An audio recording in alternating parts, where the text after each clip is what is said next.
We started to open Arizona, and what I am most excited about is restaurants opening on Monday. Probably not as excited as my guest, Steve Chucri, is with us from the Restaurant Association. Yeah. Pretty excited? To say it lightly, yes, we're incredibly excited to be able to open restaurants. It's going to be something different. I talk just with my basic knowledge of restaurants, working on them as kids. It's going to be difficult, though. I mean, turning tables is the key to success in a restaurant. When you have to limit access, you're already tying one arm behind your back. Now you've got PPE, sanitizing, food cost on the rise. It's going to be a challenge, right? It is. It's going to be a very big challenge. And what you left out, Mike, is everyone's doing it at the same time. Mm-hmm. And so it is going to be challenging, but restaurateurs are some of the most innovative entrepreneurial people I've ever come to know. And so they're already planning for it. So I know Monday's just a few days away, but they've been planning for this for a few weeks. And we're optimistic that we're going to reopen our doors to our guests that have been waiting for this for some time, and that they're going to be excited to be back into their favorite restaurant, and we're certainly going to be excited to serve them.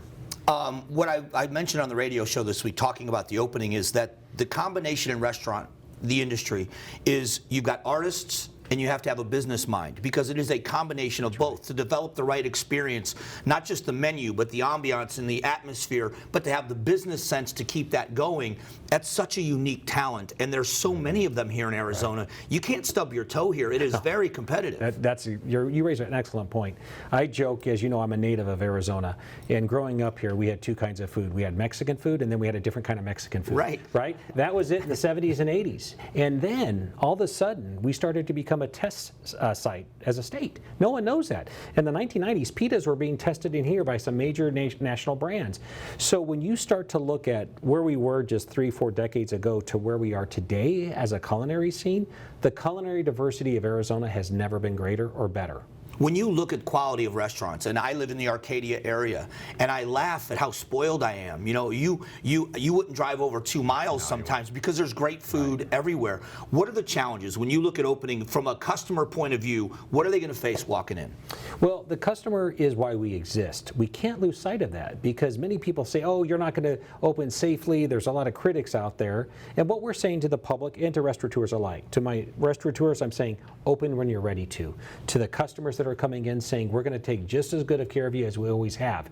And your safety is job one. Your safety and the sanitation of our restaurants is of utmost importance. So what they're going to see and not see, it's more about what they're not going to see, Mike. And they're not going to see condiments on tables. We're going to bring those out, right? They're not going to see gatherings in the welcome areas or in the lobby areas. They're going to probably see a texting platform to say, we're going to text you when your table's ready. Blanco's already employing that, and a lot of other restaurants. So they're not going to see those things. And what they will see is a heightened awareness of sanitation on door handles being wiped down every 15 or so minutes, a heightened awareness of keeping cleanliness in the dining rooms. The atmosphere in a restaurant is a big part of it. When you go into a vibe in a restaurant, and there's been some really great ones. I mentioned a lot of them on the air that I like, and I hate slighting the other ones I haven't mentioned, but you go into a Chelsea's Kitchen. Sure. It's just a great vibe, and it's different in the restaurant as it is on their great patio.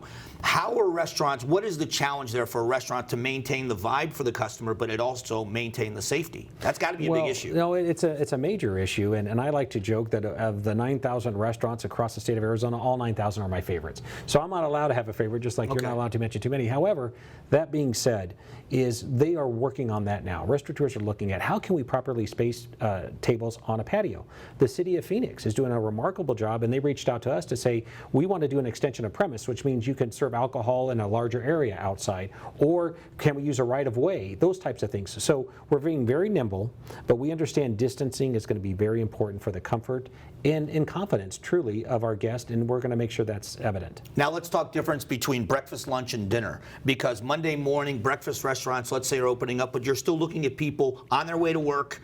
Get them in, get them fed, get them out. Right. Same with lunch. Right. Are they going to be able to pull that off with the number of people that are going to want to get in and out? I mean, that's a tougher schedule. You can wait an hour for dinner. That's right. You can at lunch. That's right, and you raise a great point yet again, because First Watch, right, is known for a breakfast and lunch place.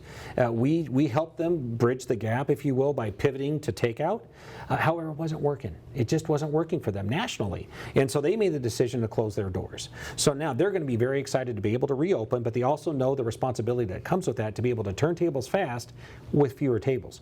So what they'll do is, you're going to see a condensing of menus. That you may not have as many menu items as you did coming from pre-COVID as you will now.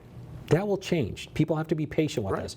Over the next 6 months, you'll start to see those things reappear. But I imagine you'll see menus that are going to be shortened just to accommodate what you said. Yeah, and I think that, from the prep cook idea, of prepping the food so that you can get it in and out but maintain quality is going to be a big issue. That's the experiences. I go to restaurants to eat what I can't cook at home or I don't cook at home, and people still want that experience. Well, first and foremost, we don't recommend cooking at home. Mike, come on. But that being said, if you must, you must. But you're right. They want to come for that experiential factor. Here's what's abundantly necessary to be successful in this industry. You have to have consistency of food, because when you can't cook that dish at home that you want to get in a restaurant, you want that to be the same great taste you've encountered in the past with that great service. And that's what I think you're going to start to see in just a few more days as restaurants reopen their dining rooms. I know it's a busy weekend for you, so I really appreciate you coming down and doing this. I'll be thinking about you guys on Monday, and I'm looking forward to getting a report back from you of how you think. I would love that report, because I know Texas had a great weekend, their first weekend. I'm looking forward to what next weekend looks like. So I appreciate you coming by. I love it. Thank you. All right, we'll be back.